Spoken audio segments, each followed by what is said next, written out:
दोस्तों, कहानियाँ हमें नई नई सीख देती है। बच्चों में अगर अच्छे अच्छे संस्कार सींचने हो तो कहानियाँ सबसे अच्छा जरिया बन सकती है।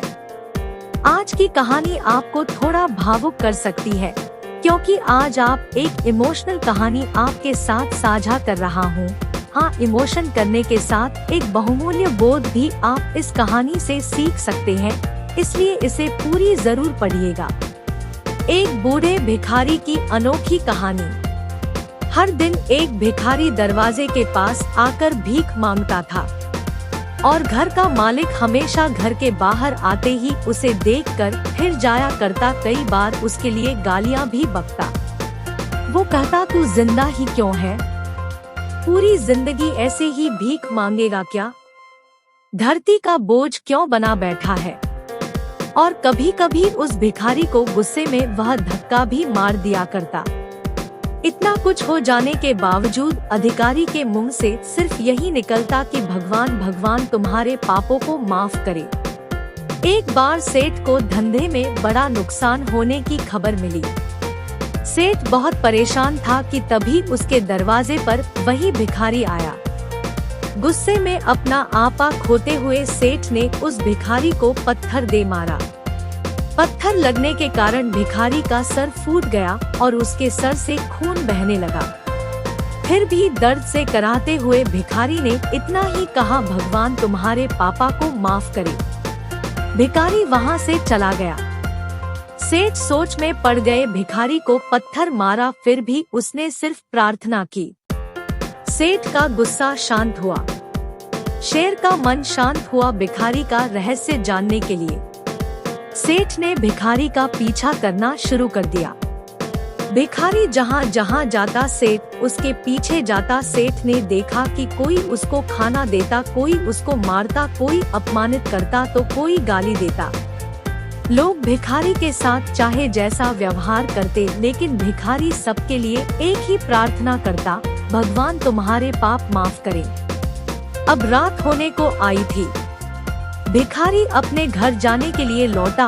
वो अपने घर पहुंच गया, लेकिन सेठ अब भी उसका पीछा कर ही रहा था।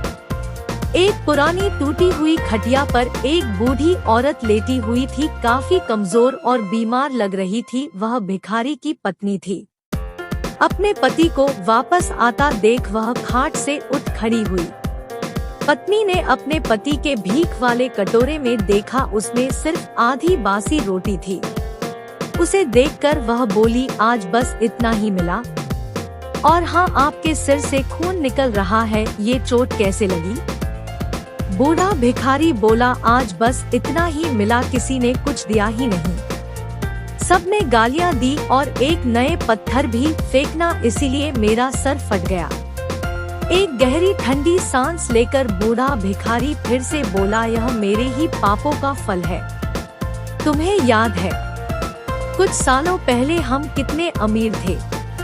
क्या कुछ नहीं था हमारे पास?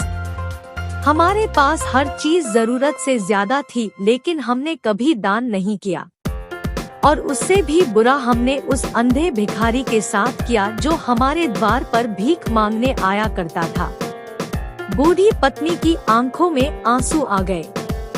वह बोली, हाँ, हम उस बेचारे अंधे के साथ बहुत बुरा करते थे, उसका अपमान करते थे, उसे खाने के लिए रोटी की जगह कागज दिया करते, उसका मजाक उड़ाया करते और कभी कभी मारा भी करते। मैंने कभी उसको रास्ता नहीं दिखाए। एक बार मैंने उसके मुंह पर मिट्टी भी फेंकी थी और वह हमेशा दुखी होकर यही कहता कि भगवान तुम्हें तुम्हारे किए की सजा देगा, भगवान तुम्हारे पापों की सजा जरूर देगा। उसका श्राप सच हुआ और हम इस दुख भरी जिंदगी में आ गए। भिखारी बोला, हाँ, उसका श्राप सच हुआ, इसलिए मैं किसी को बद्दुआ नहीं देता।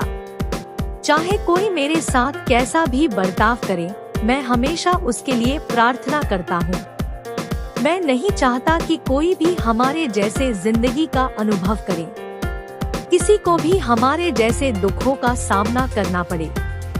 वो नहीं जानते कि वह कितना बड़ा पाप कर रहे हैं, इसलिए अनजाने में हुए पाप की ऐसी सजा किसी को भी मिले मैं नहीं चाहता। सेठ वहीं पर छुपकर यह सारी बातें सुन रहा था। अब उसे सब कुछ समझ में आ गया था। भिखारी और उसकी पत्नी ने वह आधी रोटी मिल बांट कर खाएं और भगवान को धन्यवाद बोलकर सो गए। अगले दिन बड़ा भिखारी फिर से भीख मांगने गया। सेठ के घर के पास जाते हैं। सेठ ने पहले से गरम रोटी या उसके लिए निकाल कर रखी थी। उसे देते हुए सेठ विनम्रता से बोला, माफ कर दीजिए बाबा, उसे बहुत बड़ी गलती हो गई। बूढ़ा भिखारी बोला, भगवान तेरा भला करे। इतना कहकर वह आगे निकल गया।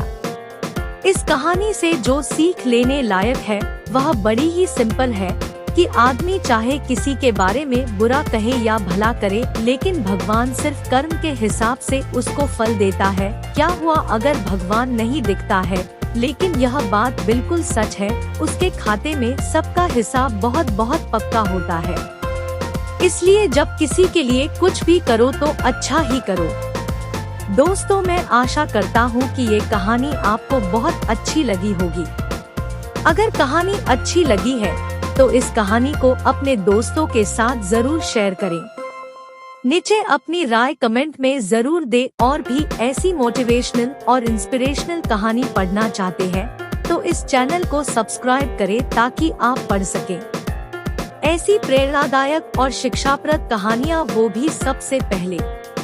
और ध्यान रखें, सब्सक्राइब करने का कोई पैसा नहीं लगेगा, तो जल्दी से कीजिए। धन्यवाद।